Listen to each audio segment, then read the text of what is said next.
ज्ञानेश्वर हे ज्ञानेश्वर, हे योगेश्वर हे ज्ञानेश्वर, अवगुण दूर भगाओ सद्गुरु, अवगुण दूर भगाओ सद्गुरु, ज्योत से ज्योत जगाओ सद्गुरु, ज्योत से ज्योत जगाओ सद्गुरु। हम बालक तेरी शरण में आए, हम बालक तेरी शरण में आए, हम बालक तेरी शरण में आए, हम बालक। एक साथ तालियां बजाइए और एक साथ दोहराइए। दिव्य दरस दिखलाओ सद्गुरु, दिव्य दरस दिखलाओ सद्गुरु, ज्योत से ज्योत जगाओ सद्गुरु, ज्योत से ज्योत जगाओ सद्गुरु। अंतर में युग युग से सोई, अंतर में युग युग से सोई, सोई शक्ति जगाओ सद्गुरु, सोई शक्ति जगाओ सद्गुरु, ज्योत से ज्योत जगाओ सद्गुरु, ज्योत से ज्योत जगाओ सद्गुरु। सांची ज्योत जगे अंतर में, सांची ज्योत जगे अंतर में, सोहमनाद जगाओ सद्गुरु, सोहमनाद जगाओ सद्गुरु, ज्योत से ज्योत जगाओ सद्गुरु, ज्योत से ज्योत जगाओ सद्गुरु।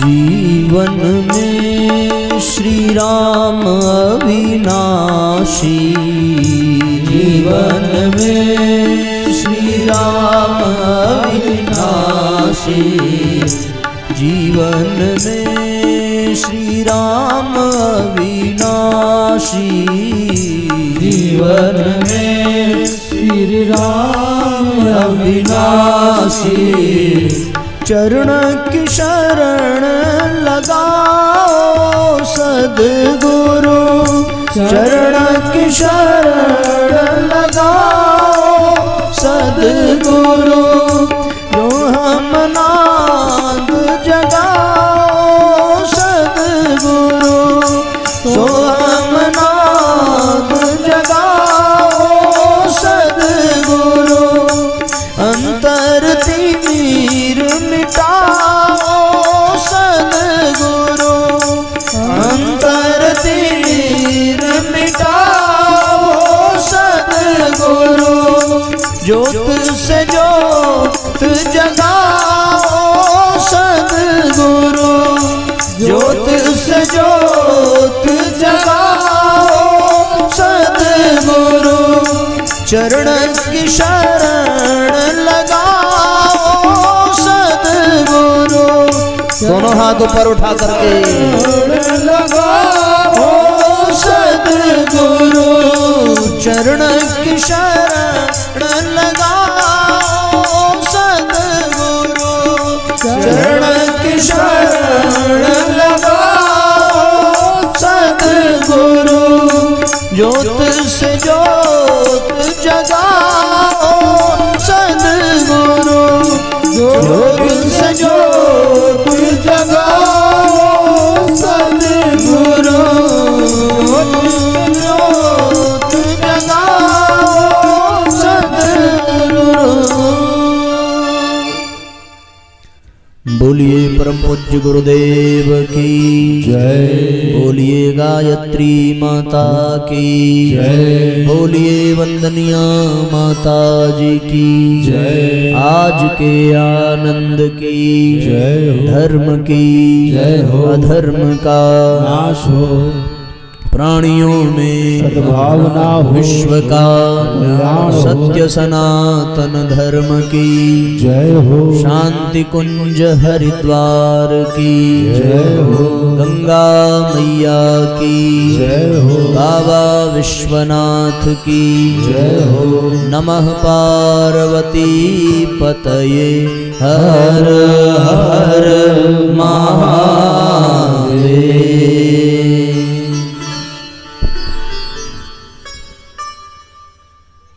यहाँ बच्चों को जरा सा हटाइए और जो लोग बातचीत कर रहे हो उनसे निवेदन अपना स्थान ग्रहण करें।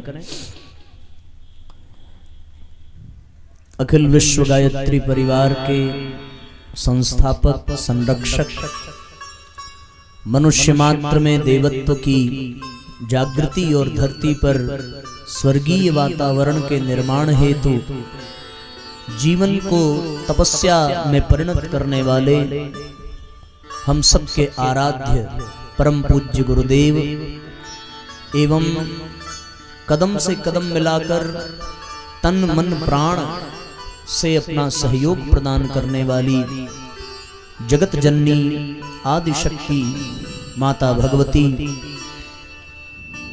जिनके सूक्ष्म संरक्षण में भैया बहुत छेड़खानी मत करो, ठीक है ना, जिनके सूक्ष्म संरक्षण में आत्म कल्याण एवं विश्व कल्याण हेतु भावी पीढ़ी के नवनिर्माण के उद्देश्य के लिए आयोजित आदि गंगा मां गोमती के पावन तट पर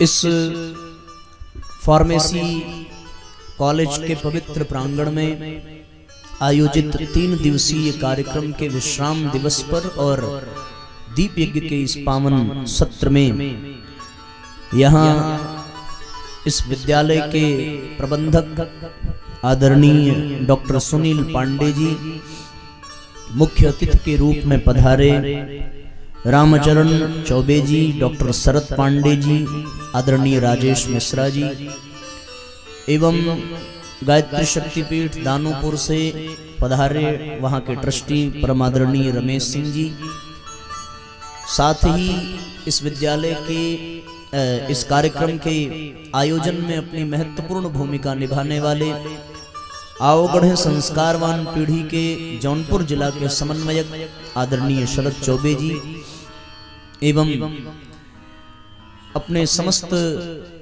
सहयोगियों के साथ यहाँ पर उपस्थित होकर समयदान करने वाले मई प्रज्ञा मंडल के आदरणीय कंकलेश जी भाई साहब एवं इस जिले के सभी समर्पित नैष्ठिक कार्यकर्ताओं, साथ ही व्यासपीठ के समक्ष विराजमान सभी आध्यात्म प्रेमी शक्ति स्वरूपा माताओं, बहनों, देवतुल्य भाइयों, विज्ञान के माध्यम से वर्तमान में भी और भविष्य में भी आज के संदेश का श्रवण लाभ प्राप्त करने वाले सभी सत्संग प्रेमी भाई बहन, आप सबके हृदय में विराजमान परमपिता परमेश्वर को प्रणाम करते हुए आज के सत्र में हम सभी प्रवेश करें।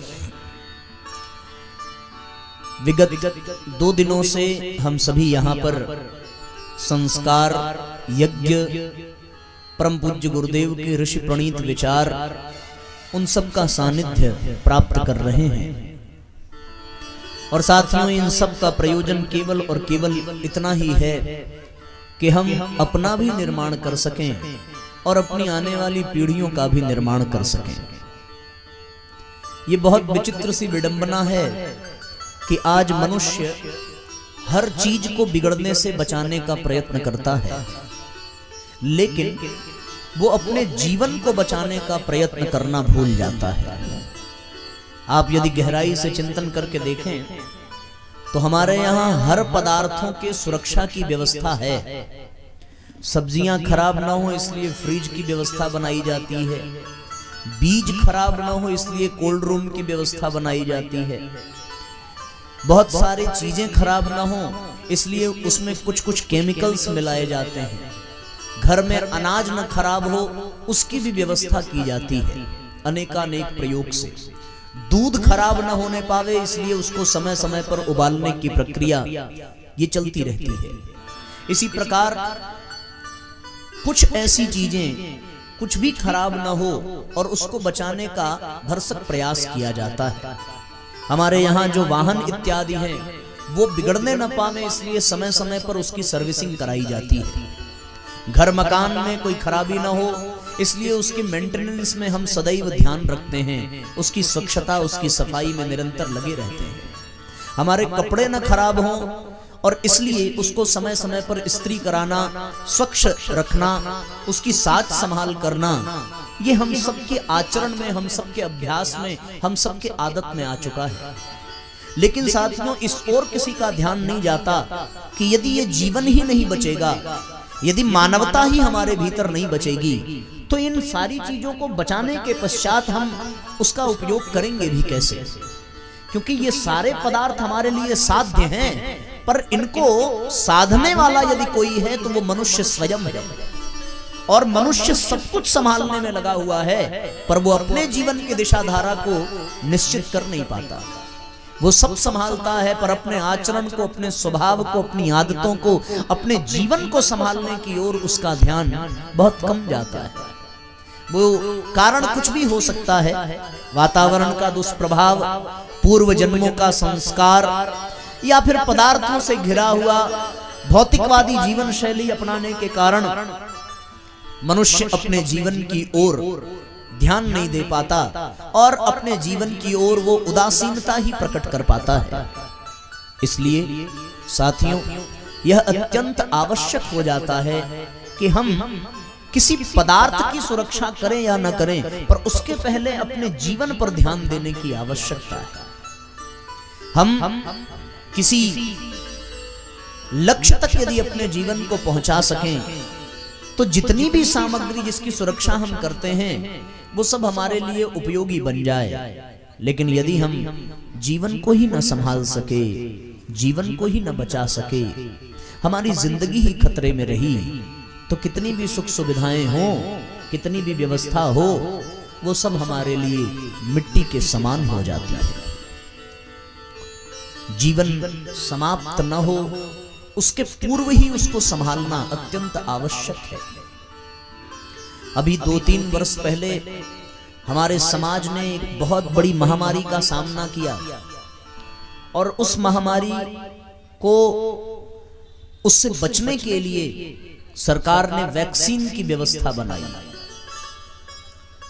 बिना वैक्सीन के जीवन सुरक्षित न हो सका और जब वैक्सीन का प्रयोग हुआ, और ये हम सबके लिए गौरव का विषय है कि पूरे विश्व में सबसे पहले वैक्सीन का निर्माण यदि कहीं हुआ तो वो केवल और केवल भारत देश में हुआ, और सारे विश्व को भारत देश ने वैक्सीन प्रोवाइड कराने का एक अनूठा मापदंड तैयार किया, एक उदाहरण तैयार किया। क्योंकि भारतीय संस्कृति की जो विचारधारा है वसुधैव कुटुंबकम की, उस विचारधारा को हमारे देश के यशस्वी प्रधानमंत्री आदरणीय मोदी जी ने ये संदेश समाज को दिया, सारे विश्व को वैक्सीन प्रदान करके। तो साथियों, उद्देश्य बताने का यह है कि बिना वैक्सीन के हम उस महामारी से अपने आप को बचा नहीं सकते। इसीलिए जीवन में सद्विचार, सत्संग और संस्कार रूपी वैक्सीन को ही प्रयोग में ला करके हम अपने जीवन को खराब होने से बचा सकते हैं। कहीं ऐसा ना हो कि जीवन समाप्त हो जाए और समाप्त हो जाने के बाद हम ये अनुभव करें कि यदि हमें पहले ये वैक्सीन मिल गई होती तो हमारा भी जीवन सुरक्षित हो जाता। उन दिनों लोग ऑक्सीजन के अभाव में मर्मांतक पीड़ा पाते हैं और अंततोगत्वा वो अपने प्राण गंवा बैठे। सबने यही कहा कि यदि समय पर ऑक्सीजन सिलेंडर मिल गया होता तो ये जीवन बच जाता। उसी प्रकार साथियों, ये बात मैं व्यास मंच से और बहुत स्पष्ट रूप से कहना चाहता हूं कि यदि समय पर सद्विचार मिल जाए, समय पर हम संस्कारों से जुड़ जाएं, समय पर हम सत्संग से जुड़ जाएं, समय पर हम परम पूज्य गुरुदेव के सिद्धांतों से जुड़ जाएं, तो हम अपने जीवन को नष्ट होने से बचा सकते हैं। अन्यथा नष्ट होने के बाद हम यही कहते रह जाएंगे कि हमें समय पर ये चीजें मिली नहीं, जबकि उपलब्ध थी। सत्संग बहुत दुर्लभ नहीं है, सत्संग सहज है, सुलभ है, पर वो हम उसमें अपने आप को लगा पावे, उन सद्विचारों को समय समय पर वैक्सीन के तरीके से अपने मस्तिष्क में, अपने चिंतन में स्थान दें, तो ही हम अपने जीवन को सुरक्षित बचा सकते हैं। किसी संगीतकार ने बहुत भाव से लिखा है, तो इसमें सच्चाई भी है। जीवन खत्म हुआ तो जीने का ढंग आया, जीवन खत्म हुआ तो जीने का ढंग आया, जीवन खत्म हुआ तो जब शम्मा बुझ गई तो महफिल में रंग आया, जब शम्मा बुझ गई तो महफिल में रंग आया, जीवन खत्म हुआ तो जीने का ढंग आया, जीवन खत्म हुआ तो। दोनों हाथ ऊपर उठाकर एक साथ तालियां बजाइए और भावपूर्वक इस गीत को दोहराते चले।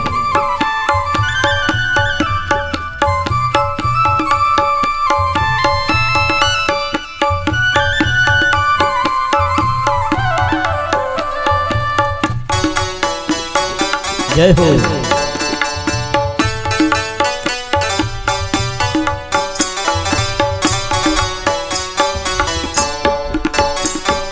मन की मशीनरी ने तब ठीक चलना सीखा, मन की मशीनरी ने तब ठीक चलना सीखा, मन की मशीनरी ने तब ठीक चलना सीखा, मन की मशीनरी ने तब ठीक चलना सीखा, जब बूढ़े तन में हर एक, जब बूढ़े तन में हर एक पुर्जे में जंग आया, जीवन खत्म हुआ तो जीने का ढंग आया, जीवन खत्म हुआ तो।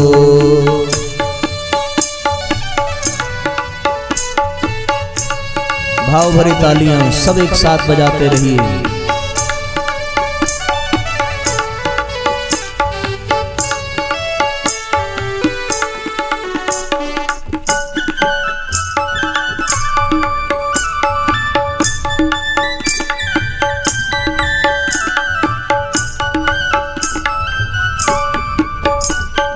गाड़ी निकल गई तो घर से चला मुसाफिर, गाड़ी निकल गई तो घर से चला मुसाफिर, गाड़ी निकल गई तो घर से चला मुसाफिर, गाड़ी निकल गई तो घर से चला मुसाफिर, मायूस हाथ मलता, मायूस हाथ मलता। वापस बैरंग आया, जीवन खत्म हुआ तो जीने का ढंग आया, जीवन खत्म हुआ तो।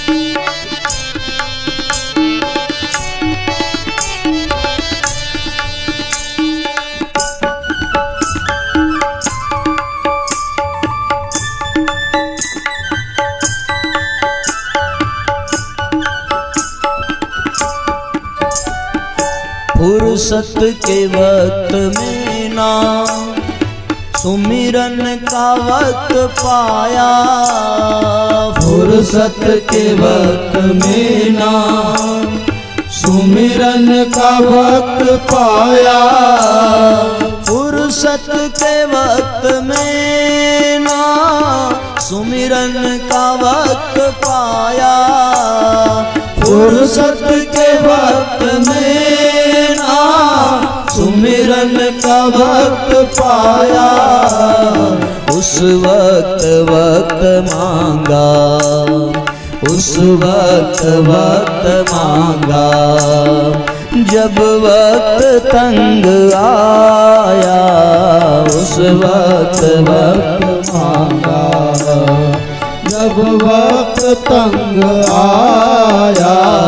जीवन खत्म हुआ तो, जीवन खत्म हुआ तो जीने का ढंग आया, जीवन खत्म हुआ तो जीने का ढंग आया। जब शम्मा बुझ गई तो महफिल में रंग आया, जब शम्मा बुझ गई तो महफिल में रंग आया। जीवन खत्म हुआ तो, जीवन खत्म हुआ तो जीने का ढंग आया, जीवन खत्म हुआ तो। मन विषयन में रमी रहो, हरि सो कियो नहे, अब पछताए होत क्या, जब चिड़िया चुगी गई खे। उस वक्त वक्त मांगा, जब वक्त तंग आया, जीवन खत्म हुआ तो जीने का ढंग आया, जीवन खत्म हुआ तो जीने का ढंग आया, जीवन खत्म हुआ तो जीवन खत्म हुआ तो।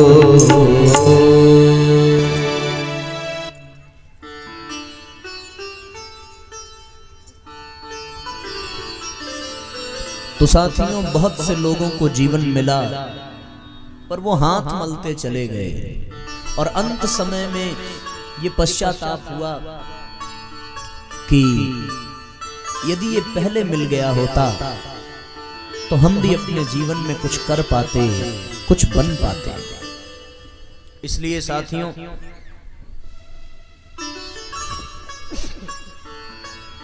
जीवन को श्रेष्ठ बनाने के लिए संस्कारों की वैक्सीन की आवश्यकता है,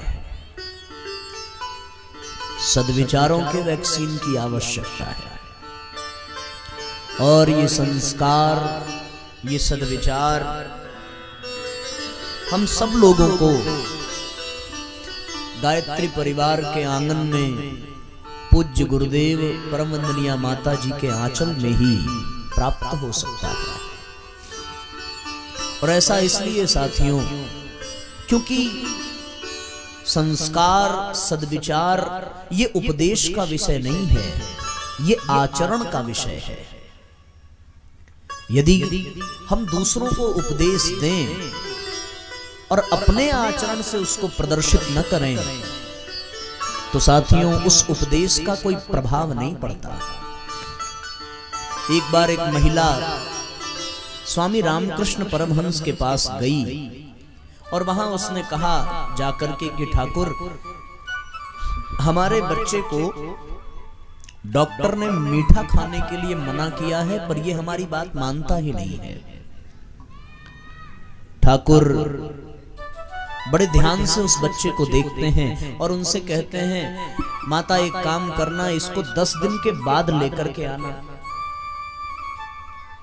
10 दिन के बाद वो महिला फिर लेकर के आई और 10 दिन के बाद ठाकुर ने उस बच्चे से कहा कि बेटा तुम मीठा मत खाया करो। बच्चे ने कहा ठीक है। और फिर माता से ठाकुर ने कहा कि भैया आप बच्चे को ले जाओ। उस माता ने रामकृष्ण परमहंस से कहा कि यदि यही कहना था कि मीठा मत खाओ, ये आप उस दिन भी कह सकते थे, फिर 10 दिन के बाद क्यों बुलाया? तब ठाकुर ने कहा कि 10 दिन के बाद इसलिए बुलाया क्योंकि उस दिन तक मैं भी मीठा खाता था।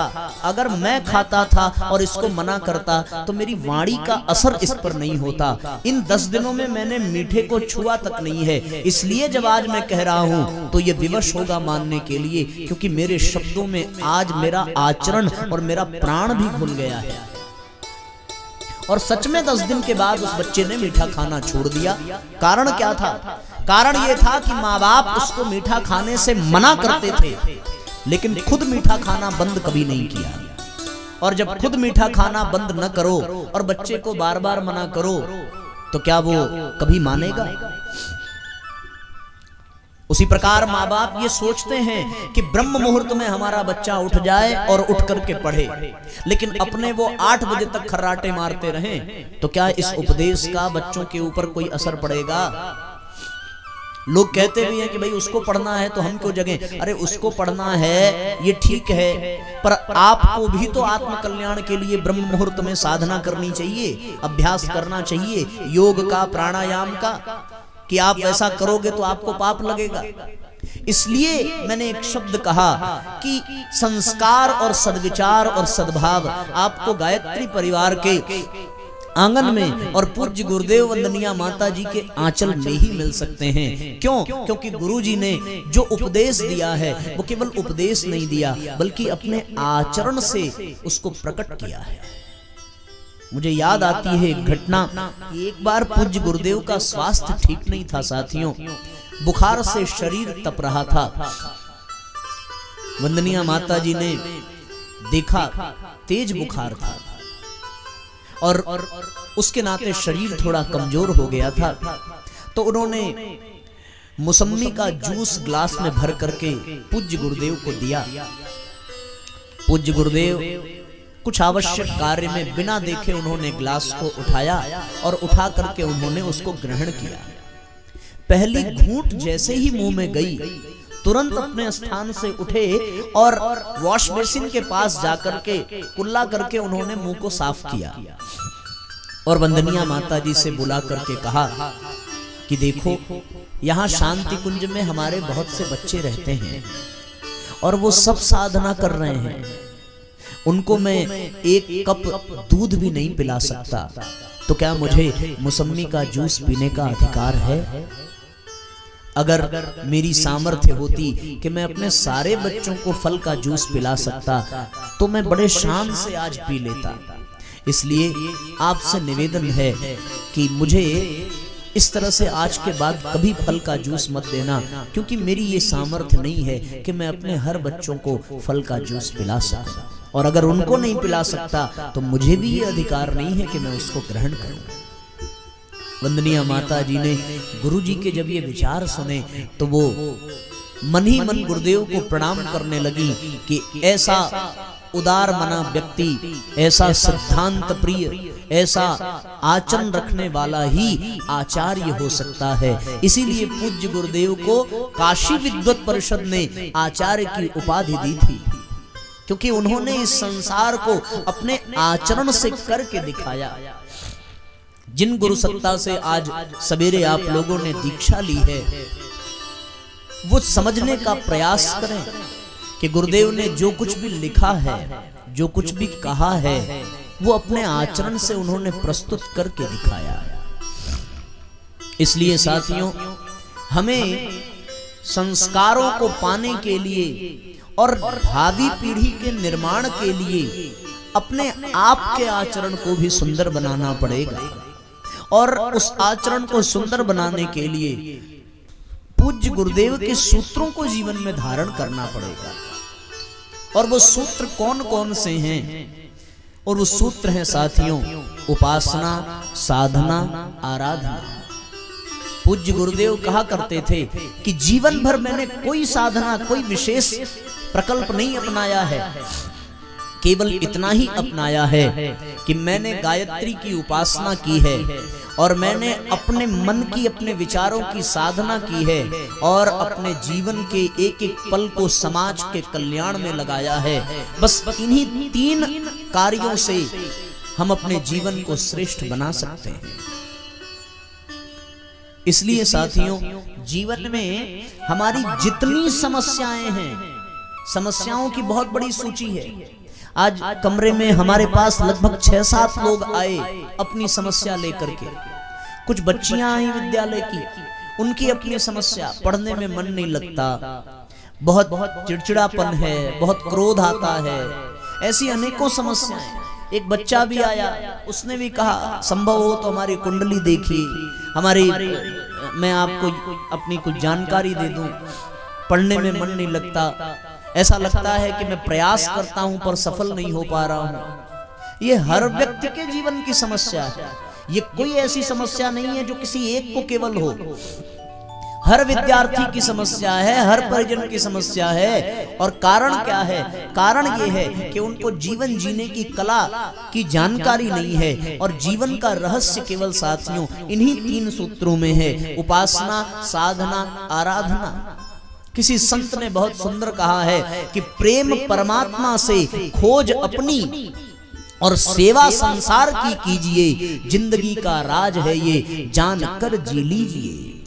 केवल ये 3 बातें। प्रेम परमात्मा से करो, इस संसार से प्रेम मत करो, प्रेम करो परमात्मा से। और खोज किसकी? खोज अपनी करो। हम लोग भगवान की खोज में लगे रहते हैं, परमात्मा तो वो है जिसको खोजने की आवश्यकता नहीं है। प्रहलाद कहीं खोजने नहीं गए थे, शबरी खोजने नहीं गई थी, हनुमान जी कहीं भगवान को खोजने नहीं गए थे। जितने भी भगवान के भक्त हैं वो भगवान तक नहीं गए, बल्कि भगवान उनके पास चल करके आए। इतिहास पुराण के पन्ने आप पलट करके देखे साथियों, पांडवों को भगवान के पास नहीं जाना पड़ा। जीवन में पात्रता हो तो भगवान खुद हमें ढूंढते हुए आते हैं। स्वयं नरेंद्र को रामकृष्ण परमहंस को ढूंढना नहीं पड़ा, परम पूज्य गुरुदेव को, दादा गुरुदेव को ढूंढना नहीं पड़ा, वो खुद चल करके आए। यदि पात्रता हो तो इन तत्व को, परमात्मा को, सदगुरु को खोजने की आवश्यकता नहीं पड़ती है। इसलिए प्रेम परमात्मा से करें और खोज अपनी करें। अपनी खोज का तात्पर्य कि हम स्वयं को भूल करके बैठे हैं, हमें यह नहीं पता है कि वास्तव में हम कौन हैं। यदि आप किसी व्यक्ति से पूछ दें कि भैया आप कौन हैं, तो वो अपना बहुत लंबा परिचय दे देगा, पर उस परिचय में रंच मात्र भी इस बात का आभास नहीं होगा कि वो वास्तव में है कौन। लोगों से आप पूछिए, लोग अपना परिचय देंगे कि मैं अध्यापक हूं, मैं विद्यार्थी हूं, मैं लड़का हूं, मैं लड़की हूं, मैं इस पद पर हूं, मैं यहां रहता हूं। ये सारे तो उसके पद के परिचय हैं, ये तो उसके निवास का परिचय है, पर वो वास्तव में कौन है? यदि वो स्वयं को खोजे तो वो खोज वहां जाकर के रुकती है जिसको कहते हैं अंतरात्मा, जो परमात्मा का अंश है। ईश्वर अंश जीव अविनाशी, चेतन अमल सहज सुख राशि। यही जीव की खोज यहाँ पूरी होती है जब वो इस बात का बोध कर ले कि वो परमात्मा का अंश है, वो परमात्मा का राजकुमार है, उसके भीतर जो है वो आत्मा ही उसका मूल परिचय है।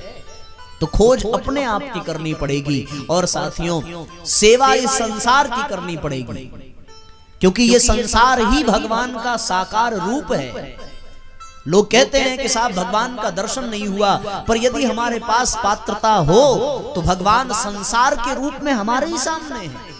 ये हजारों हाथ, ये हजारों आंखें, ये हजारों मस्तक, यही भगवान का स्वरूप है। परम पूज्य गुरुदेव कहा करते थे, नमोस्तनंता ये सहस्त्र मूर्तये, ये सहस्त्र मूर्तियां ही भगवान हैं। ये सहस्त्र मूर्तये सहस्त्र पादा, हजारों चरण आपके ही भगवान के चरण हैं। सहस्त्र पादा क्षिसी रो रुबाहवे, अक्षि यानी आंख, शिरो रुबाहवे बाहवे ये भुजा, ये सब भगवान के ही प्रतीक है। इसलिए साथियों ये संसार ही परमात्मा का साकार रूप है। ये मान करके संसार की सेवा करना, यही 3 सूत्र पूज्य गुरुदेव ने दिया जीवन के रहस्य को जानने के लिए। और आपके जिंदगी की सारी समस्याएं इन 3 सूत्रों में ही सिमट करके रह जाती हैं। इसके अतिरिक्त और कोई समाधान इस संसार का नहीं है।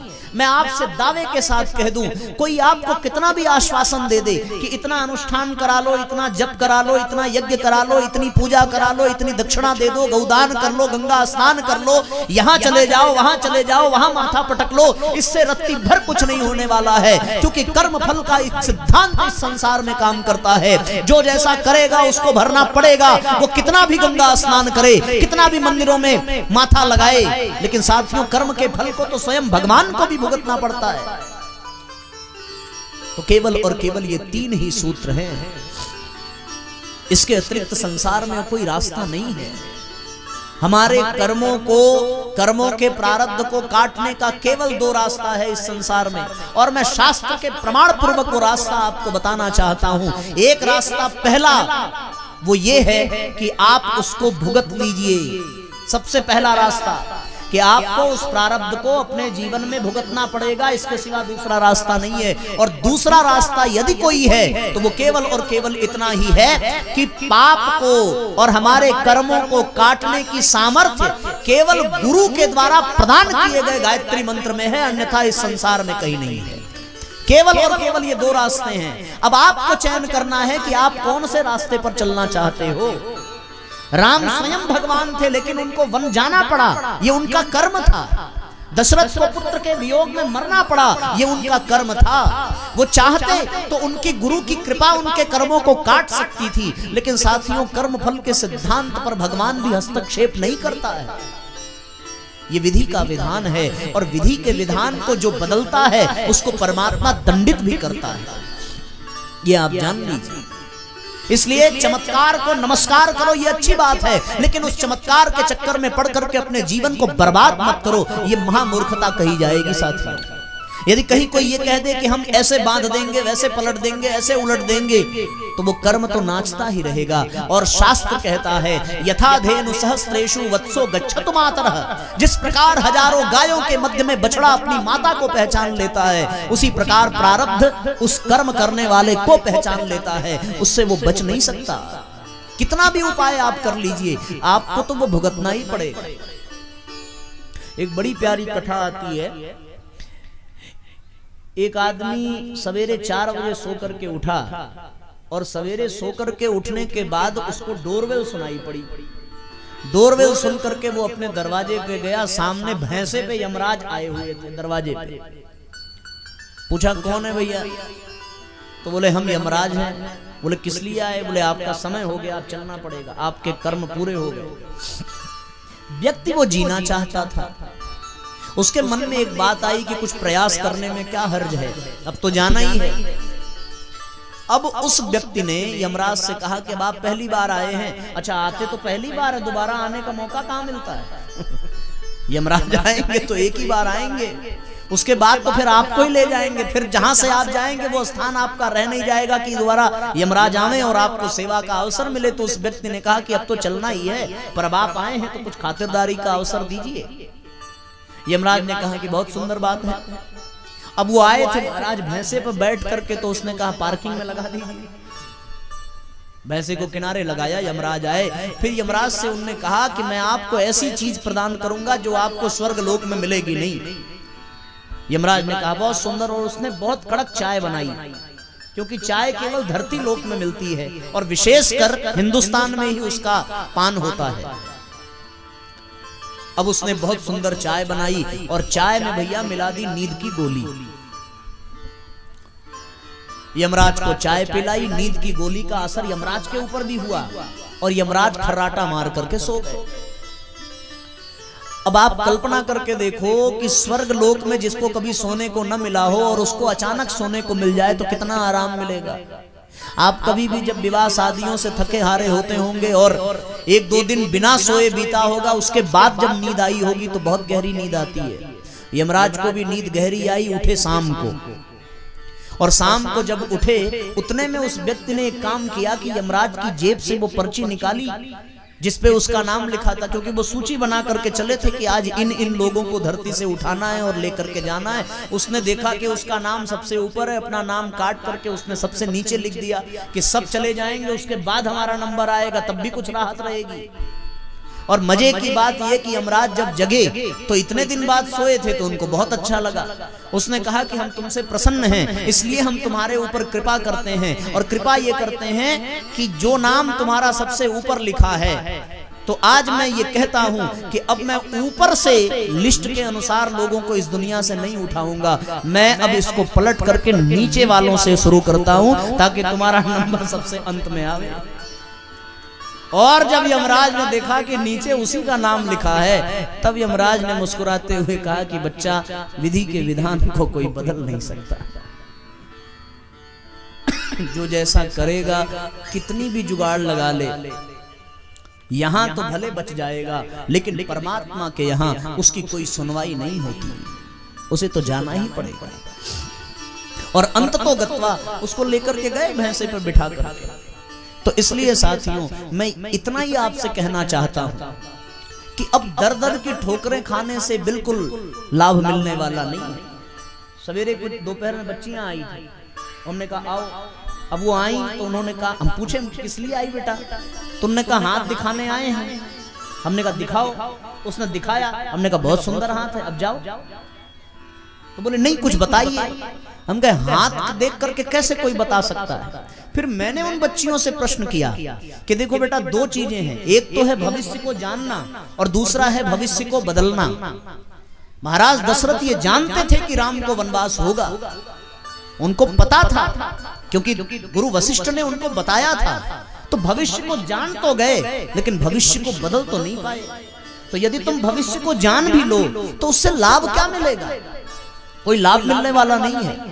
और एक बात का ध्यान रहे, अब तो विज्ञान भी ये सिद्ध कर चुका है कि हाथ की रेखाएं बदलती हैं। इसलिए पहले केवल अंगूठे का थंबनेल लिया जाता था, इसी को प्रमाणित किया जाता था। जितने भी स्कैनिंग सिस्टम थे वहां पर अंगूठे को लगाया जाता था, लेकिन अब ये पता चला कि अंगूठे की स्किन की चमड़ियां भी बदलती हैं। इसलिए इस बात पर विज्ञान को निर्णय लेना पड़ा कि इस शरीर में यदि कुछ नहीं बदलता तो केवल और केवल आंख का रेटिना नहीं बदलता है। इसीलिए अब आधार कार्ड बनाने पर भी आंखों को स्कैन किया जाता है। बड़े बड़े ऑफिस में एंट्री करने के लिए आंखों का स्कैन किया जाता है, क्योंकि हर चीज बदल सकती है। तो जब ये हाथ की रेखाएं बदल रही हैं, मस्तक की रेखाएं बदल रही हैं, तो कोई सही भविष्य बता कैसे सकता है? यदि वो बदल भी जाए तो फिर पूरा भविष्य बदल जाएगा। और यदि हम भविष्य जान भी गए तो साथियों उस भविष्य को बदल तो नहीं पाएंगे, और जब बदल नहीं सकते तो भविष्य को जानने से लाभ क्या? भुगतना तो पड़ेगा।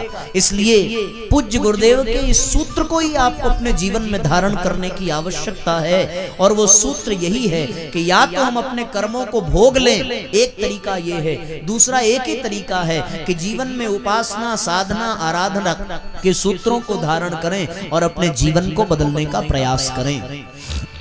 केवल और केवल यही दो रास्ते हैं।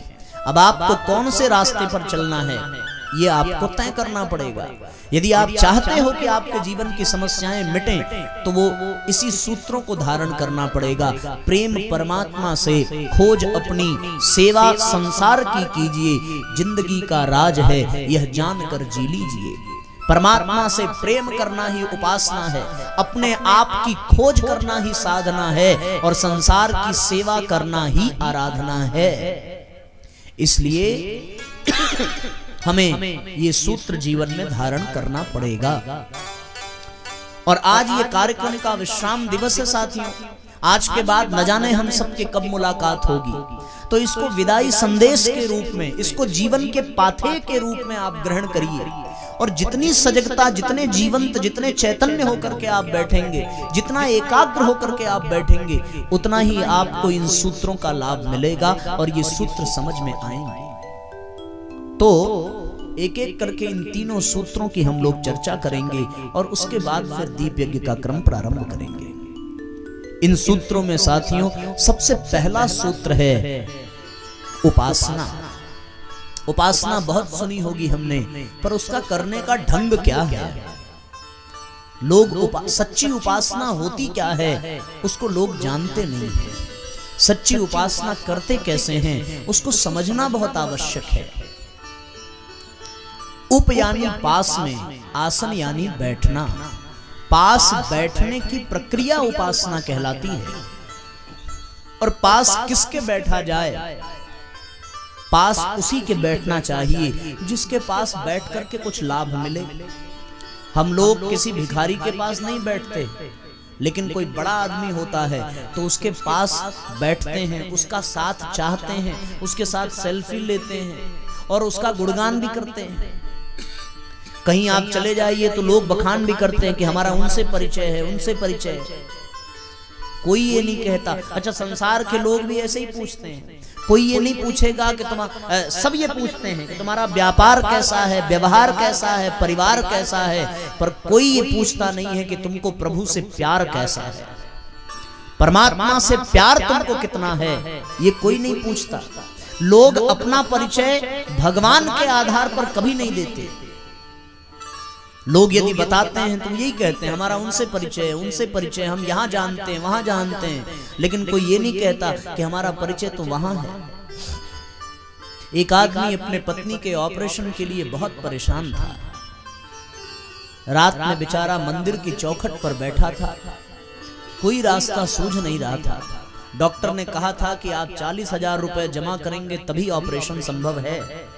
वो बेचारा विवश होकर भगवान के सामने बैठकर मंदिर में रात्रि के 12 बजे प्रार्थना कर रहा था। उसी मंदिर के ठीक सामने एक भवन था। उस भवन का मालिक बहुत बड़ा आदमी था, सेठ था, कई कंपनियों का मालिक था। उसको रात में नींद नहीं आ रही थी, स्वास्थ्य ठीक न होने के कारण मन में ऐसा भाव आया कि चल करके बाहर टहलना चाहिए। बाहर निकल करके टहलते टहलते मंदिर के पास आया। मंदिर की चौखट पर उसने एक आदमी को उदास देखा, पूछा क्या समस्या है, क्या परेशानी है? तो उस व्यक्ति ने कहा कि ऐसी ऐसी दिक्कत है और इतने पैसे की जरूरत है। उस सेठ ने दया दिखाई और घर से ला करके 40,000 रुपए उसको दिया तो उसका इलाज हुआ। जाते जाते सेठ ने अपना कार्ड पकड़ाया और बोला कि यदि और आवश्यकता हो तो तुम बेहिचक हमारे पास चले आना। उस व्यक्ति ने कहा कि फिलहाल तो इतनी ही आवश्यकता है और यदि और आवश्यकता हुई तो मैं आपके पास क्या करने आऊंगा, मैं तो फिर दोबारा उसी के पास आऊंगा जिसने इतनी रात में आपको अपने घर से निकाल करके मेरे पास भेजा और ये सहयोग राशि दिलवाई है। मैं आऊंगा भी तो दोबारा उसी के पास आऊंगा। व्यवहार भी कहता है कि मांगो उसी से जो दे दे खुशी से, और एक तीसरी और बात कि कहे ना किसी से।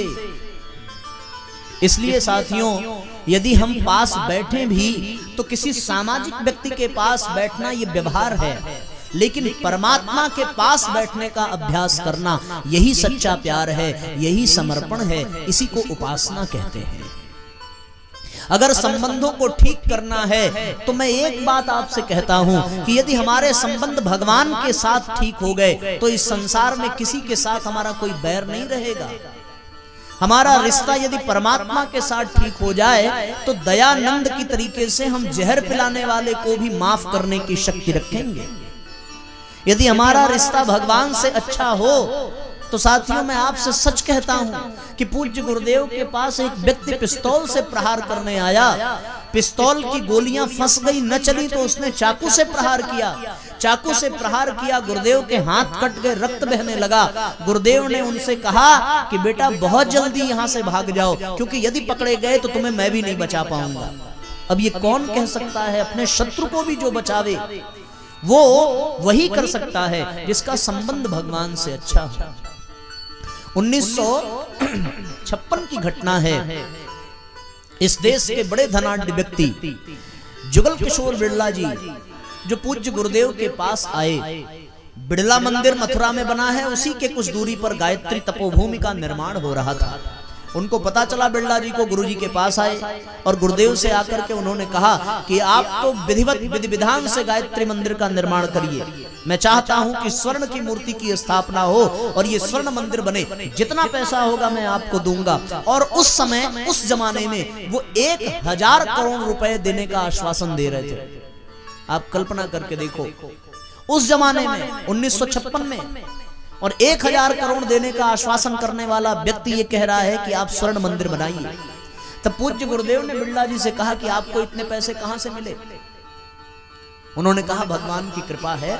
गुरुजी मुस्कुराते हुए कहने लगे, उसी भगवान से हमारा भी रिश्ता है। यदि जरूरत पड़ेगी तो हम उनसे मांग लेंगे। और हमको सोने का मंदिर नहीं बनाना है, गायत्री माता को किसी मंदिर में नहीं बिठाना है। मैं तो गायत्री को जन जन के हृदय में बिठाना चाहता हूँ, ताकि गायत्री जब लोगों के हृदय में बैठ जाए तो हर व्यक्ति देवता बन जाएगा। ये कौन कह सकता है? ये वही कह सकता है जिसका संबंध भगवान से हो। अन्यथा तो सामान्य संबंध को निभाने के नाते लोग समाज से सोचते हैं क्या क्या मिल जाए, क्या क्या मिल जाए। पर उपासना उसी को कहते हैं जो परमात्मा के पास बैठना सिखावे।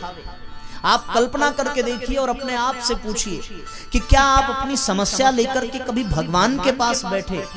और यदि आप बैठे होंगे तो मैं आपको दावे के साथ कहता हूं कि समस्या का समाधान हुआ हो या न हुआ हो, लेकिन आपकी मनोभूमि ऐसी जरूर बन गई होगी कि वो समस्या समस्या नहीं रह गई होगी। ये मैं आपसे सच कहता हूं। जो भगवान के पास बैठना सीख लेता है, उसके सामने समस्याएं आती तो हैं, पर वो समस्या आकर के धराशायी हो जाती है, उसका असर नहीं होता। और ये बिल्कुल ऐसा ही है कि अभी गर्मी का मौसम आ रहा है और हम लोग पंखे लगाएंगे, कूलर लगाएंगे, एसी लगाएंगे। कूलर पंखे का प्रयोग करने से गर्मी का मौसम नहीं बदल जाएगा, लेकिन एक लाभ अवश्य होगा कि उससे हमारे ऊपर गर्मी का प्रभाव नहीं पड़ेगा। हम लोग गर्मी के मौसम में होते हुए भी गर्मी के मौसम से बचे रहेंगे, गर्मी के प्रभाव से बचे रहेंगे। उसी प्रकार साथियों, यदि हमारा रिश्ता भगवान से हो जाए, हमारा रिश्ता पूज्य गुरुदेव से हो जाए, तो समस्याएं आएंगी लेकिन उन समस्याओं का प्रभाव हमारे ऊपर कभी नहीं पड़ेगा, क्योंकि हमारा संबंध भगवान से होगा। इसलिए साथियों, अपने जीवन में अपने आप को दुनिया से आप जोड़ना हो तो भले जोड़िए, लेकिन एक विश्वास, एक श्रद्धा, एक निष्ठा हमारे गुरु के प्रति, हमारे आराध्य के प्रति भी होनी चाहिए। इसी को उपासना कहते हैं। मेरे गुरुवर से जिसका संबंध है, उसे हर घड़ी आनंद ही आनंद है। मेरे गुरुवर से जिसका संबंध है, मेरे गुरुवर से जिसका संबंध है, उसे हर घड़ी आनंद ही आनंद है। उसे हर घड़ी आनंद ही आनंद है।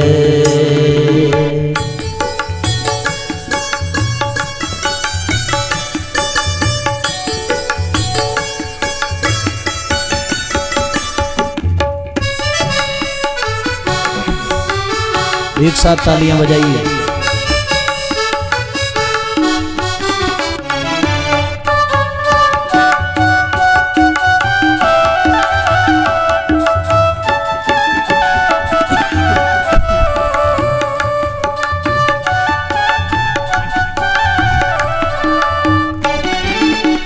निंदा चुगली न जिसको सुहाए, बुरी संगत की रंगत ना भाए। निंदा चुगली न जिसको सुहाए, बुरी संगत की रंगत ना भाए। निंदा चुगली न जिसको सुहाए, बुरी संगत की रंगत ना भाए। बुरी संगत की रंगत ना भाए, बुरी संगत की रंगत ना भाए।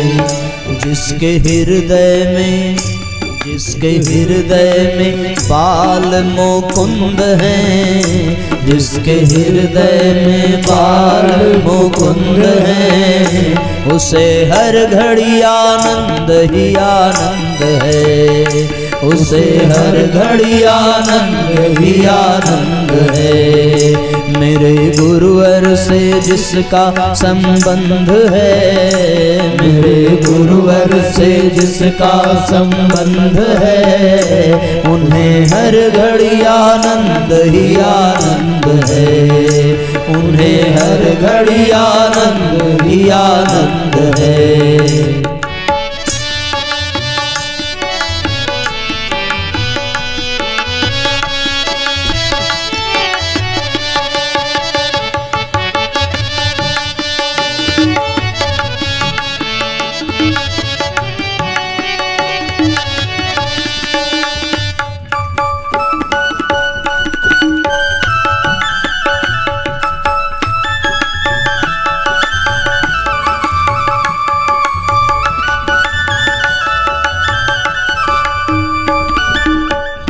झूठी ममता से करके किनारा, नित्य सच्चे प्रभु का सहारा। झूठी ममता से करके किनारा, नित्य सच्चे दोनों हाथ ऊपर उठा कर सहारा। झूठी ममता से करके किनारा, नित्य सच्चे प्रभु का सहारा। झूठी ममता से करके किनारा, नित्य सच्चे प्रभु का सहारा, नित्य सच्चे प्रभु का सहारा। जो उसकी रजा में रजामंद है, जो उसकी रजा में रजामंद है, उसे हर घड़ी आनंद ही आनंद है, उसे हर घड़ी आनंद ही आनंद है। माँ गायत्री से जिसका संबंध है, माँ गायत्री से जिसका संबंध है, उसे हर घड़ी आनंद ही आनंद है, उसे हर घड़ी आनंद ही आनंद है। जय हो।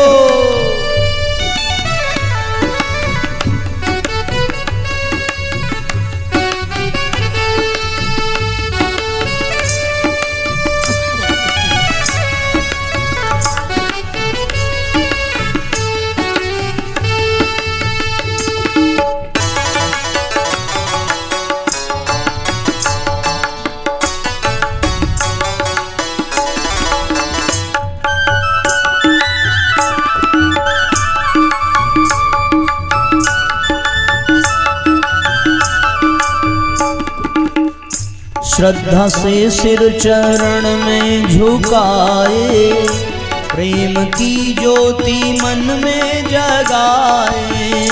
श्रद्धा से सिर चरण में झुकाए, प्रेम की ज्योति मन में जगाए। श्रद्धा से सिर चरण में झुकाए, प्रेम की ज्योति मन में जगाए, प्रेम की ज्योति मन में जगाए, प्रेम की ज्योति मन में जगाए। जिसको भाता सदा ही सत्संग है, जिसको भाता सदा ही सत्संग है, उसे हर घड़ी आनंद ही आनंद है, उसे हर घड़ी आनंद ही आनंद है। मेरे गुरुवर से जिसका संबंध है, मेरे गुरुवर से जिसका संबंध है, उसे हर घड़ी आनंद ही आनंद है, उसे हर घड़ी आनंद ही आनंद है। जय हो।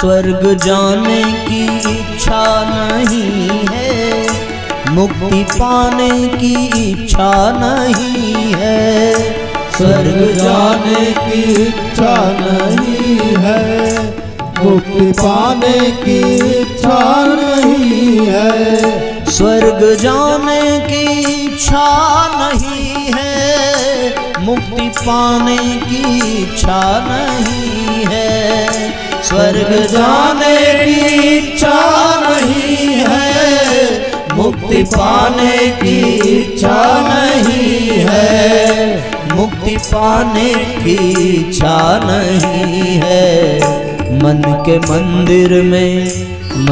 मंदिर में बैठे गोविंद हैं, मन के मंदिर में बैठे गोविंद हैं, उसे हर घड़ी आनंद ही आनंद है, उसे हर घड़ी आनंद ही आनंद है, उसे हर घड़ी आनंद ही आनंद है। माँ गायत्री से जिसका संबंध है, माँ गायत्री से जिसका संबंध है, उसे हर घड़ी आनंद ही आनंद है, उसे हर घड़ी आनंद ही आनंद है। मेरे गुरुवर से जिसका संबंध है, मेरे गुरुवर से जिसका संबंध है, उसे हर घड़ी आनंद ही आनंद है। दोनों हाथ ऊपर उठा कर आनंद ही आनंद है, उसे हर घड़ी आनंद ही आनंद है, उसे हर घड़ी आनंद ही आनंद है। तो साथियों, रिश्ता संबंध जब परमात्मा से हो जाता है तब उपासना का शुभारंभ होता है। केवल अगरबत्ती घुमा देना उपासना नहीं है, केवल प्रसाद चढ़ा देना उपासना नहीं है, केवल दीपक जला देना, ढेर सारे माले फूल चढ़ा देना, फल मिठाइयां चढ़ा देना, ये उपासना नहीं है। ये तो एक कर्मकांड है। उपासना तो प्रारंभ ही तब होती है जब हम स्वयं को भगवान को अर्पित कर देते हैं। पदार्थों को अर्पित कर देने से भगवान को कोई प्रसन्न नहीं कर पाया आज तक, क्योंकि पदार्थ तो परमात्मा की कृपा से ही मिले हैं। परमात्मा तो तब प्रसन्न होते हैं जब जीवात्मा स्वयं को अर्पित कर देती है भगवान के चरणों में। और जैसे जैसे समर्पण बढ़ता जाता है वैसे वैसे भगवान की कृपा हमारे जीवन में उतरने लगती है। ध्यान रहे, परमात्मा को जिन्होंने भी पाया है वो इसी शर्त पर पाए हैं कि उन्होंने अपने आप को खोया है। जब मैं था तब हरि नहीं, अब मैं हूँ हरि नाम। प्रेम गली अति साकरी, तामे दो न समान। उसमें दो तो आ ही नहीं सकते। समाज में जब व्यक्ति प्रेम करता है तो वो कहता है आई लव यू, ऐसे लोग कहते हैं। पर ये इस बात को ये प्रमाणित करता है कि जिस लव में आई और यू दोनों हो वो लव हो ही नहीं सकता। अध्यात्म तो कुछ और ही कह रहा है। अध्यात्म तो ये कहता है कि या तो मैं ही मैं रहूं या तो तुम ही तुम रहो, इन दो में से कोई एक ही रहेगा। जिसने मैं ही मैं रहूं ये कहकर के भगवान से प्रेम किया वो रावण बन गया, और जिसने तुम ही तुम हो ये कह करके प्रेम किया वो भगवान का भक्त बन गया। भगवान इसी दो तरीके से मिल सकते हैं, या तो यही जिद कर लो कि केवल मैं ही मैं हूं, मेरे सिवा कुछ नहीं है, तो तुम रावण जैसे बन जाओगे। रावण क्या कहता था, एको हम द्वितीयो नास्ति, कि न मेरे जैसा कोई हुआ है न होगा, तब भगवान को आना पड़ा। और दूसरा रास्ता ये है कि तुम ही तुम हो, तुम्हारे सिवा कुछ नहीं है, ये भाव जब मन में आ जाए तब उपासना का शुभारंभ होता है।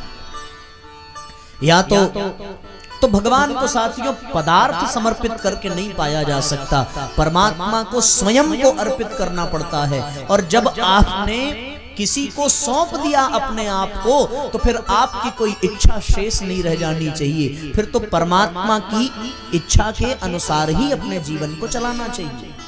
जो उसकी रजा में रजामंद है उसी को आनंद है।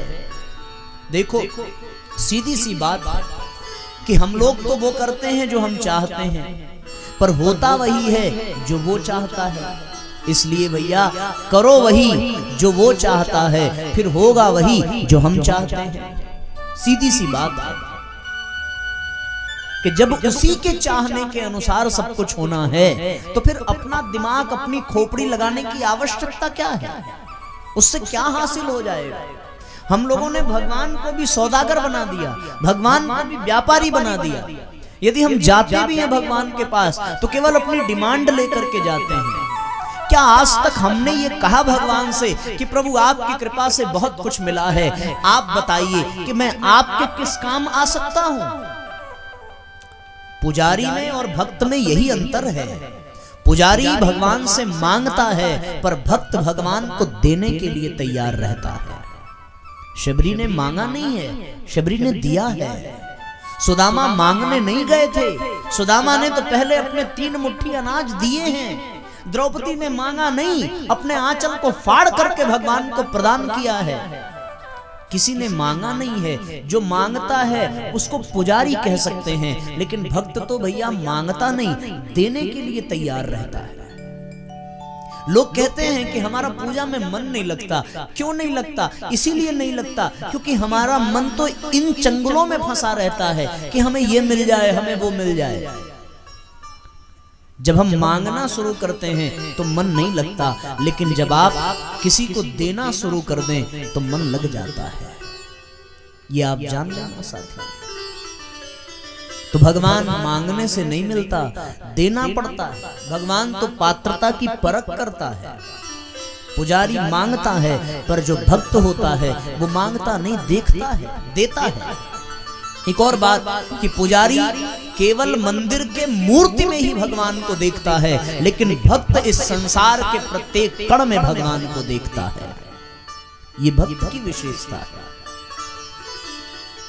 पुजारी दिन भर मंदिर में रहता है, दिन भर भगवान का नाम जपता है, लेकिन घर जाकर के फिर से मारपीट, गाली गलौज, एन तेन शुरू हो जाता है। भक्त कभी भगवान की पूजा नहीं करता, लेकिन हमेशा भगवान के चिंतन में निमग्न रहता है। तो साथियों, हमें पुजारी नहीं बनना है, हमें भक्त बनने की आवश्यकता है। पुजारी बनेंगे तो हम संसार के प्रतिनिधि बनकर के भगवान के पास जाएंगे। आप देखो किसी पुजारी को मंदिर में, वो मंदिर में दर्शन करने वाले जो लोग आते हैं उनका प्रसाद इत्यादि लेकर के उनका प्रतिनिधि बनकर के भगवान के पास जाता है। पर पूज्य गुरुदेव ने कहा कि संसार के प्रतिनिधि बनकर के भगवान के पास जाओगे तो कुछ भी हासिल नहीं कर पाओगे। भगवान के प्रतिनिधि बनकर के संसार के सामने जाओ तो सब कुछ कर पाओगे। बस यही उपासना है। हमें भगवान का प्रतिनिधि बनना है। यदि हम एजेंट बनना भी चाहते हैं तो दुनिया के एजेंट बनकर के भगवान के पास ना जाएं, बल्कि भगवान के एजेंट बनकर के संसार के पास जाएं। इसी को सच्ची उपासना कहते हैं। हम लोग यहाँ पर आपके मध्य आए तो गायत्री परिवार के परम पूज्य गुरुदेव के शांति कुंज हरिद्वार के प्रतिनिधि बनकर के आए, और यहां से जब जाएंगे तो आपके प्रतिनिधि बनकर के नहीं जाएंगे, हम तो उनके हैं, उन्हीं के रहेंगे, और वो हमारे हैं, हमारे ही रहेंगे। यदि ये भाव जग जाए तब उपासना प्रारंभ होती है, पूर्ण होती है मैं ये नहीं कह रहा हूं, तब प्रारंभ होती है। उपासना इसी को कहते हैं। मांगना उपासना नहीं है, भगवान को दिया दिखाना उपासना नहीं है। उपासना है भगवान के पास बैठना, और भगवान के पास का तात्पर्य कहीं जाने की जरूरत नहीं है, क्योंकि हरि व्यापक सर्वत्र समाना, प्रेम ते प्रगट हो ही मैं जाना। वो तो कण कण में व्याप्त है। देश काल दिस विधि सहु माही, कहूं कहां जहां प्रभु नाही। ऐसा कोई स्थान नहीं है जहां भगवान न हो। कोई जल में पुकारे सरोवर में तो भगवान हरि का अवतार लेकर के गजराज को बचाने आ जाते हैं। कोई राजमहल में पुकारे तो खंबे को तोड़कर प्रहलाद को बचाने आ जाते हैं। कोई वन में पुकारे तो वृक्षों की झुरमुट से निकलकर ध्रुव को दर्शन देते हैं। कहां वो नहीं है, हर जगह तो है। भगवान को हम जहां खड़े होकर के प्रेम से पुकारें, परमात्मा वहीं मिल जाता है। दिक्कत ये है कि हम उस भाव को जन्म ही नहीं दे पाते। हम केवल स्वार्थ से, संकीर्णता से, छल से भगवान को देखना चाहते हैं, पाना चाहते हैं। इसलिए साथियों, इससे ऊपर उठना पड़ेगा। परमात्मा नाक कटाने से नहीं मिलता। एक बड़ी प्यारी कथा याद आती है।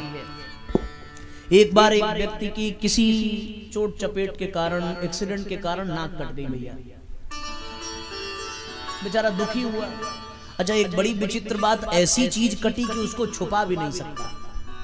कान कट जाए तो चलो टोपी लगा ले, आंख फूट जाए तो चलो चश्मा पहन ले, बाल वाल कुछ हो जाए तो कुछ लगा ले, नकली दांत टूट जाए तो नकली दांत, सारी व्यवस्था। लेकिन जब नाक कट जाए वो एकदम अगवा है ये, तो इसका तो कोई दूसरा विकल्प है नहीं। अच्छा, नक्कटे का सम्मान समाज में बिल्कुल नहीं होता। बेचारा जहां जाता कोई नकटे चाचा आ गए, नकटे ताऊ आ गए, नकटे भैया आ गए, और यही कह करके तो उसने सोचा कि कुछ उपाय करना चाहिए सम्मान लेने के लिए। और उसके मन में ये आया कि सम्मान पाना है तो साधु बन जाना चाहिए। जाएंगे लोग प्रणाम करेंगे, दक्षिणा भी देंगे। लेकिन समाज भी विचित्र है। अब वो बन तो गए साधु, और जब गए तो लोगों ने कहा अरे नकटे बाबा आ गए। जब अपमान ही जीवन में लिखा है, सम्मान मिलेगा कैसे? नकटे बाबा आ गए। तब तक किसी ने डांटा जोर से, ऐसे ऐसे बाबा जी को बोलते हैं, पागल हो क्या, भागो यहां से। लेकिन वो भी धीरे से पूछे, महाराज कैसे कट गई? अब वो क्या कहे, कोई दूसरा रास्ता नहीं सूझा। तब उनके मन में ये आया कि अगर मेरे जैसे दो चार और हो जाएं तो हमारा हो सकता है अपमान ना हो। एक सज्जन आए, उनसे पूछे महाराज कैसे कट गई? उन्होंने कहा कि दिमाग खराब है आपका, कट कैसे गई? अरे काटी नहीं है, हमने काट दी है। आपने काट दी? बोले हाँ। क्यों?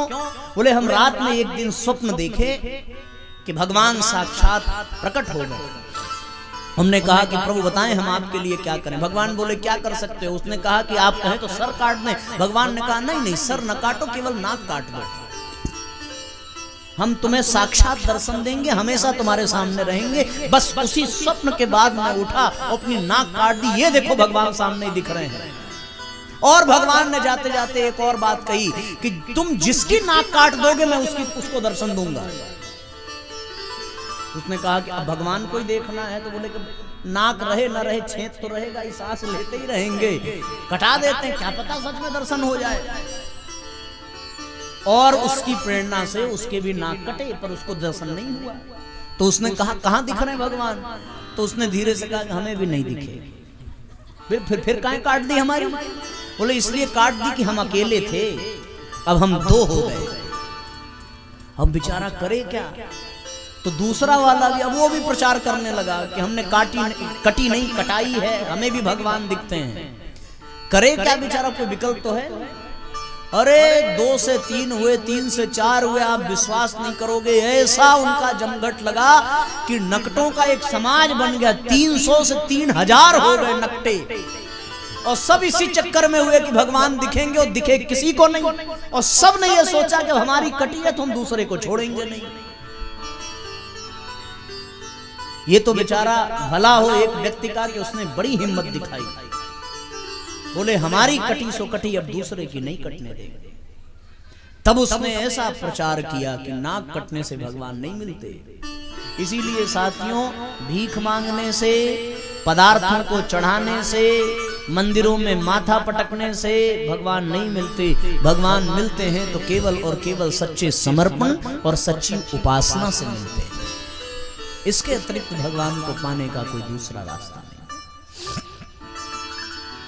दुनिया भले ये कहे कि कृपा यहाँ से बरस रही है, वहां से बरस रही है, अब ये हो जाएगा, ऐसा कर लो, कुछ होने वाला नहीं है। पूज्य गुरुदेव ने एक ही सिद्धांत दिया, सच्ची उपासना और श्रद्धा के साथ। तो आपको उपासना के लिए क्या करना है? आपको उपासना के लिए एक ही काम करना है। सवेरे सो के कितने लोग उठते हैं? हाथ उठाओ जरा। बस इतने ही लोग उठते हैं, बाकी सब ओह चलो धीरे धीरे सब उठ रहे हैं। तो जो लोग उठते हैं सवेरे, उनके लिए ये बात मैं कह रहा हूं कि जब आप उठें और उठ करके बैठें तो आपकी उपासना वहीं से प्रारंभ हो जानी चाहिए। आप उठिए, उठ करके बिस्तर पर तन करके बैठ जाइए, दोनों हाथों को ऐसे जोड़ लीजिए, अपने नेत्र बंद कर लीजिए और नेत्र बंद करके भगवान का स्मरण करिए। कोई भी भगवान हो। अभी एक माता जी आई थी, वो कह रही थी कि पूजा में मन नहीं लगता, लोग कहते हैं कि इनकी पूजा करो, इनकी कथा में जाओ, उनकी कथा में जाओ। मैं आपसे ये कहता हूं कि जहां आपकी श्रद्धा हो वहां जाओ। ये गुरुजी ने कभी नहीं कहा कि गायत्री की ही पूजा करो, ये कभी नहीं कहा कि इन्हीं के पास जाओ, उन्हीं के आपकी जहां श्रद्धा। बस एक बात मैं कहना चाहूंगा कि केवल एक ही जगह जाइए, 10 जगह मत जाइए, केवल एक जगह। सबके चक्कर में पड़ेंगे तो कुछ भी हासिल नहीं होगा। और अगर एक जगह श्रद्धा स्थिर हो गई तो वहीं से सब मिलने लगेगा, क्योंकि हर तत्व में परमात्मा विद्यमान है। बस शर्त ये है कि हमें भगवान के अनुशासन को मानना पड़ेगा। बाकी आप कहीं भी जाइए, आपको केवल इतना ही करना है। क्या करना है? इतना ही करना है कि जब आप सवेरे उठ करके बैठे, कैसे बैठना है? कमर सीधी करके, जैसे यहां बैठे हैं ऐसे नहीं बैठना है। थोड़ा तन करके बैठिए, पालथी मार के बैठिए, दोनों हाथों को जोड़ लीजिए और अपने नेत्रों को बंद कर लीजिए। जिस भगवान में आपकी श्रद्धा हो उनको अच्छे से याद करिए। नेत्र बंद कर लीजिए और ध्यान पूर्वक देखिए। आपकी जिस भगवान में इच्छा हो, जिसमें आस्था हो, जिसमें श्रद्धा हो, भाव ये करिए कि वो परमात्मा उसी रूप में आपके सामने प्रकट हो रहे हैं। चारों ओर प्रकाश ही प्रकाश है और भगवान हमारे सामने खड़े हैं। हम भगवान का दर्शन कर रहे हैं। बड़ी ही श्रद्धा, बड़ी भावना, बड़ी आस्था, बड़े विश्वास के साथ आप अपने परमात्मा को निहारिए। नीचे से ऊपर तक, पांव से लेकर के सिर तक भगवान को देखिए, जिस भगवान में आपकी श्रद्धा हो।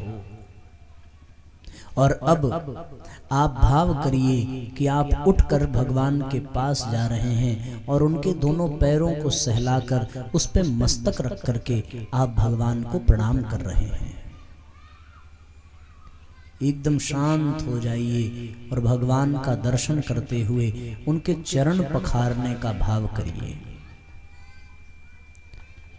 अब भावपूर्वक एक सुंदर सी माला भगवान के गले में डालिए और वहीं सामने बैठ जाइए।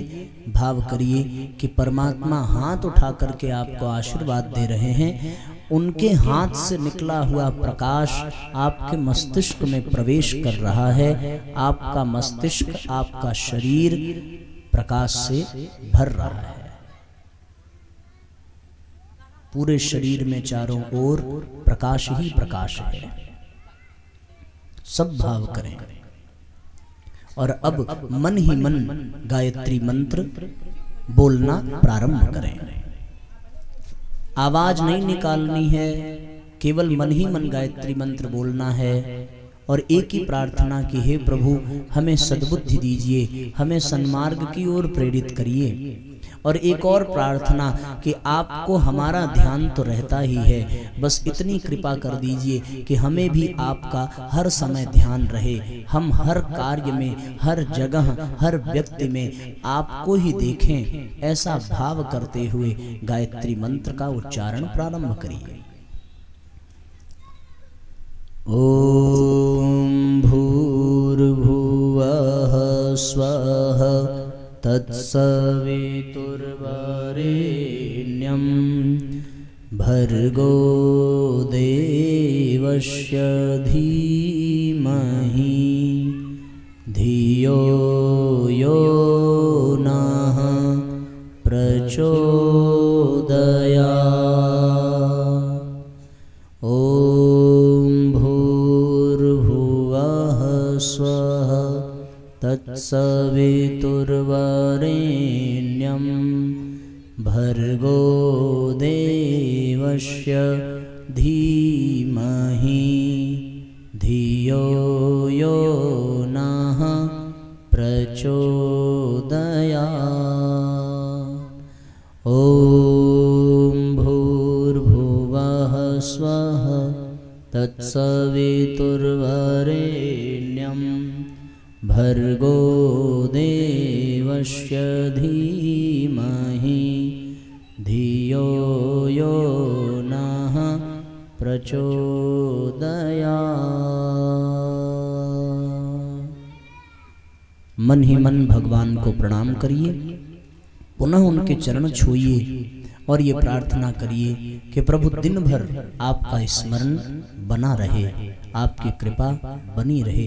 इतना ही कह करके अब अपने नेत्रों को सहलाइए और सहलाकर धीरे से नेत्र खोलकर आराम से बैठ जाइए।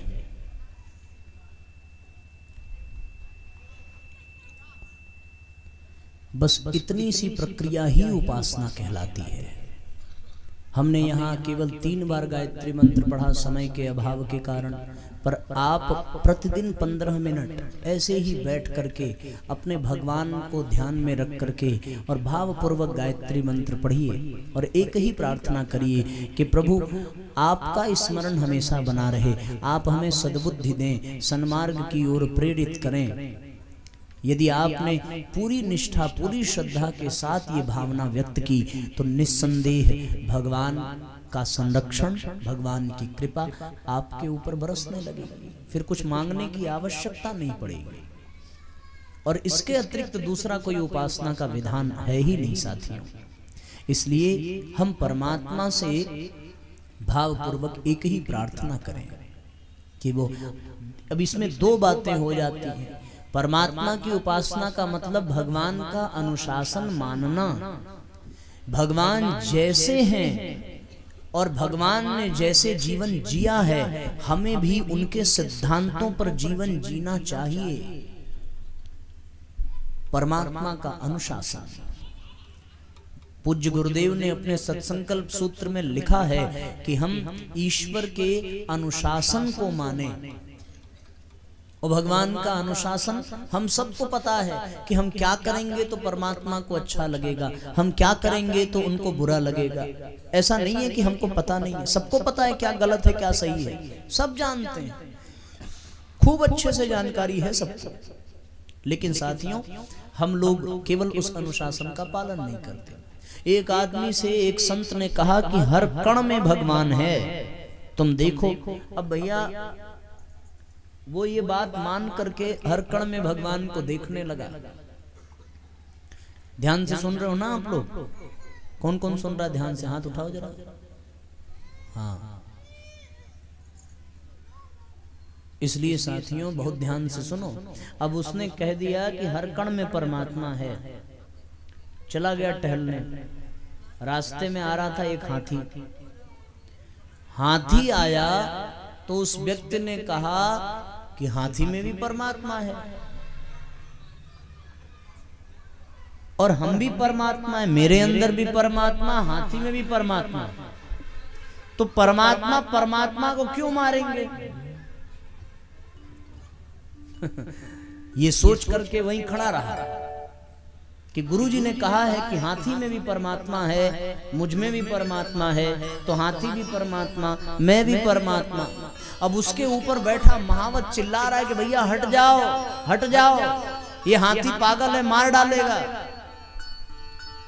पर वो एक ही बात कहे कि हाथी में भी परमात्मा, गुरुजी ने कहा है मुझ में भी परमात्मा, परमात्मा परमात्मा को क्यों मारेंगे? बेचारा खड़ा रहा, हाथी आया, सूंड में उठाया, उठाकर पटक दिया, साहब हाथ पांव टूट गया। अस्पताल में भर्ती, गुरुजी गए मिलने, पहुंचे, गुरुजी के ऊपर नाराज हो गया, आपने झूठ कहा था, अगर हर जगह परमात्मा होता तो हाथी हमको क्यों मारता? गुरुजी ने कहा कि नालायक, हाथी के ऊपर जो महावत बैठा था उसमें परमात्मा क्यों नहीं देखा? परमात्मा कह तो रहा था कि हट जा, पर तूने हाथी में ही परमात्मा देखा, उसके ऊपर जो महावत था उसको क्यों नहीं देखा तुमने? अगर देखना ही था तो सब में देखता। तो हम मानते तो हैं गुरुजी का अनुशासन, भगवान का अनुशासन, पर आधा मानेंगे तो टांग टूटेगी और पूरा मानेंगे तभी लाभ मिलेगा। तो हमारा जितना स्वार्थ है उतना तो हम मान लेते हैं कि हम बेटी का विवाह कर रहे हैं तो दहेज नहीं देंगे, ये तो मान लिया, लेकिन बेटे का विवाह कर रहे हैं और दहेज पक्का लेंगे, ये नहीं मान पाए। अब बताओ, अब गुरुजी की क्या गलती? तो आधा मानेंगे उनका अनुशासन, तब उपासना नहीं होगी। उपासना पूरी तब होती है जब गुरु का पूरा अनुशासन माना जाता है। इसको और सरल मैं कर दूं कि जितनी मात्रा में आप गुरुदेव का, भगवान का अनुशासन मानेंगे, उतनी ही मात्रा में भगवान का संरक्षण और अनुदान आपको मिलेगा। इसमें कोई दो राय नहीं है। पूरी मानोगे पूरा मिलेगा, आधी मानोगे आधा मिलेगा। शांति कुंज में हम लोग जब मंत्र लेखन का अभ्यास कर रहे थे तो कभी कभी होता था कि आधी लाइन लिख करके थोड़ा बातचीत करने लगते, तो वहां के एक आचार्य ने कहा कि यदि आधी लिख करके छोड़ दोगे तो तुम्हारा जीवन भी अधूरा रह जाएगा। और वो इतनी खतरनाक बात लगी कि उसके बाद से ना माला आधी छूटी, ना आधा मंत्र छूटा। कुछ लोग होते हैं माला करते रहेंगे और बीच में कोई आवश्यकता पड़ी तो आधे माले पे ही बोल देंगे। इसलिए भगवान का अनुशासन हम सबको मानना पड़ेगा। 4 व्यक्तियों ने मिलकर के संकल्प लिया, गुरुजी ने कहा कि हफ्ते में मौन रहना चाहिए। चारों ने भैया मौन रहना प्रारंभ किया। 2 पहर बीत गया, तीसरे पहर में मौन चलता रहा। चौथा पहर आया तो दिए में तेल घटने लगा। तब तक उन चारों में से हैं तो मौन, बोल सकते नहीं। एक आदमी ने कहा, उसमें से बेचारा बोल पड़ा, अरे दिए में तेल खत्म हो गया, जरा डाल दो, हम मौन हैं। तब तक दूसरे ने कहा कि हम नहीं डालेंगे, तुम डालो, हम भी मौन हैं। तीसरे ने कहा कि चुप रहो, चेचे करते हो, हमारी मौन में बाधा डाल रहे हो। और चौथा कहने लगा, तुम तीनों का मौन टूट गया।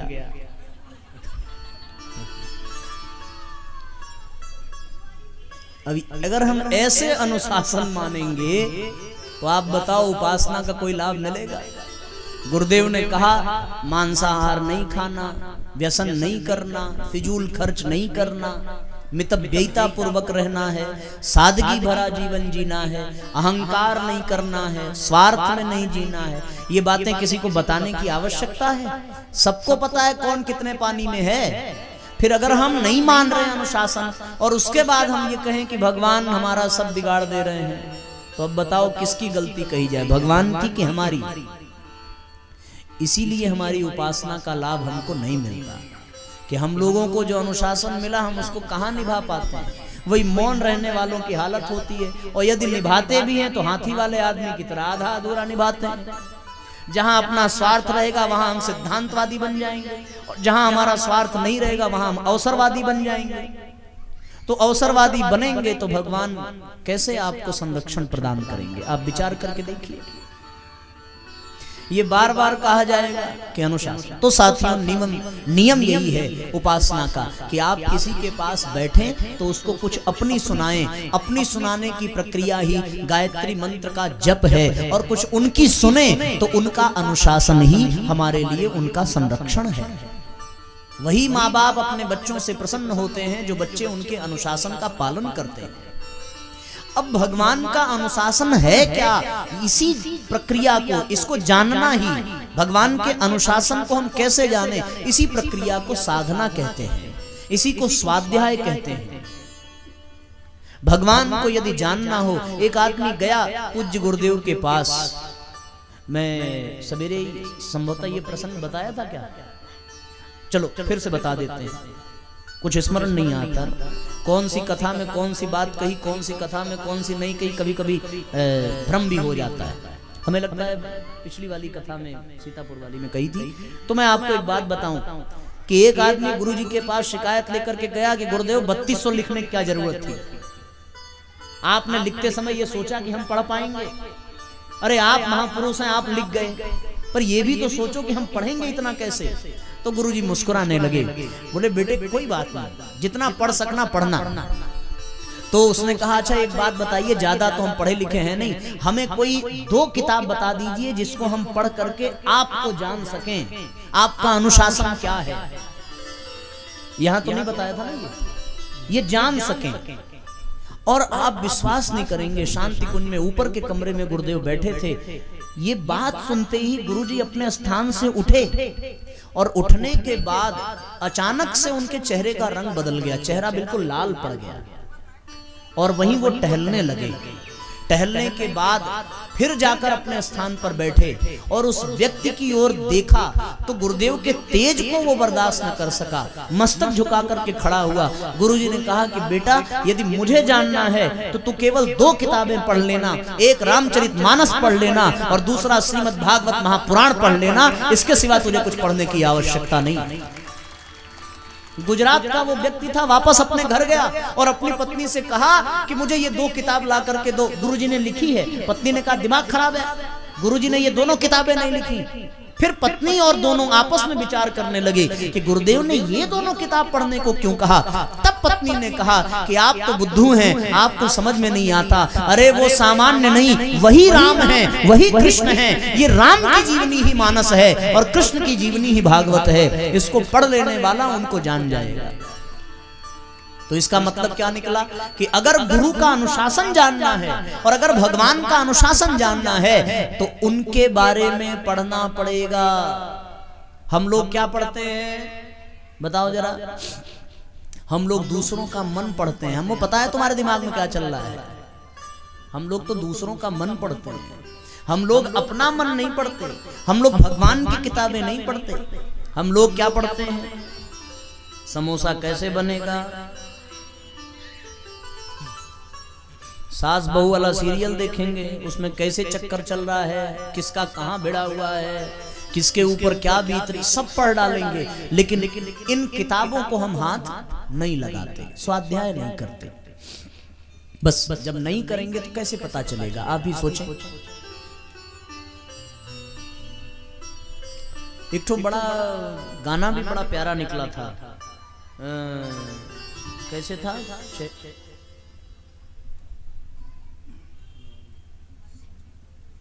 याद नहीं आ रहा है। उसमें कुछ ऐसा था कि चेहरे को मैंने पढ़ लिया है, और कोई फिल्मी गीत था। तो हम दूसरों के चेहरे को पढ़ते हैं। याद आ रहा है क्या किसी को? हैं किताब? अरे वाह भैया, भैया ने बहुत सुंदर बताया। किताबें बहुत सी पढ़ी होगी तूने, मगर मेरे चेहरे पे क्या क्या लिखा है।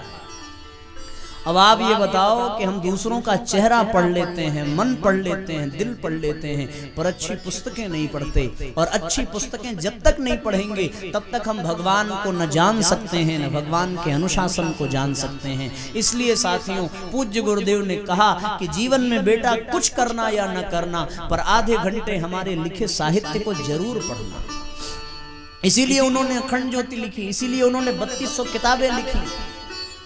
तो किताबें बहुत सी पढ़ी होंगी आपने, पर गुरुजी की किताबें नहीं पढ़ी होंगी। हम भजन में थोड़ा संशोधन कर दें किताबें बहुत सी पढ़ी होंगी तूने, पर गुरुवर की लेखी कभी भी पढ़ी ना होगी।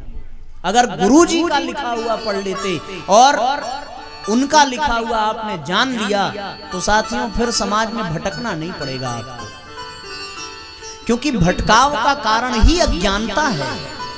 अगर वो अज्ञानता हटेगी तो केवल और केवल ज्ञान से, और ज्ञान मिलेगा तो केवल और केवल स्वाध्याय और सत्संग से। स्वाध्याय करके ही, सत्संग करके ही हम भगवान के अनुशासन को जान सकते हैं कि क्या भगवान को पसंद है और क्या नहीं पसंद है। इसलिए साथियों दूसरा काम करना पड़ेगा, साधना। इसी को साधना कहते हैं कि गुरु जी के साहित्य को पढ़ना, गुरु जी के स्वाध्याय को करना।